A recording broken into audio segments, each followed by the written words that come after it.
अस्सलामु अलैकुम वरहमतुल्लाहि वबरकातुहू। दोस्तों, आज हम कुवैत की एक बड़ी अपडेट आप लोगों के साथ शेयर करने वाले हैं। आपको बता दें कि इंडिया से कुवैत नए वीज़े पर सिर्फ इंडिया के एक ही शहर से लोग जो है वो जा सकेंगे। वो शहर कौन सा है, चलिए मैं पूरी अपडेट आप लोगों के साथ शेयर करता हूं। भारत से घरेलू कामगारों को काम पर रखने के लिए केडी 1380 दिनार की लागत तय हुई है।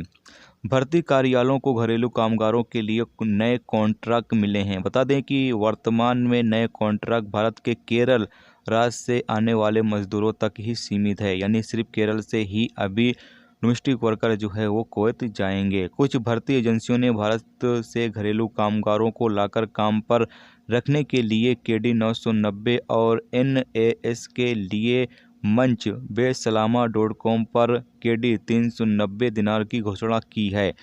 कार्यालयों के मालिकों ने बताया है कि फिलीपीन के लिए कॉन्ट्रैक्ट को अगले नोटिफिकेशन तक सस्पेंड कर दिया गया है, क्योंकि देश में विदेशी एजेंसियों के साथ अभी तक घरेलू वर्करों को भेजने के लिए कोई समझौता नहीं हुआ है। कीमतों के बारे में उन्होंने बताया कि केडी 990 दिनार की लागत MOCI द्वारा निर्धारित की गई है और एजेंसियों को इसका पालन करना चाहिए।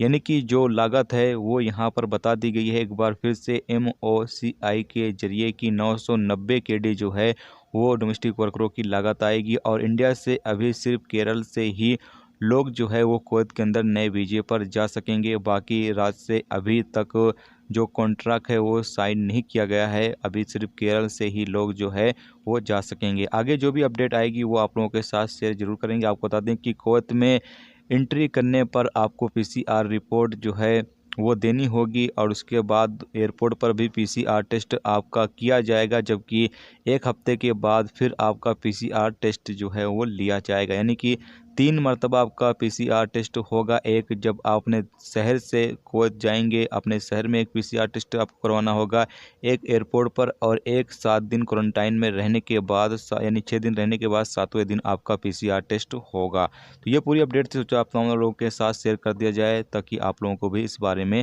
जानकारी रहे। चलिए फिर मिलते हैं नेक्स्ट वीडियो में नेक्स्ट टॉपिक के साथ। तब तक रखिए अपना ख्याल, ओके, खुदा हाफिज़।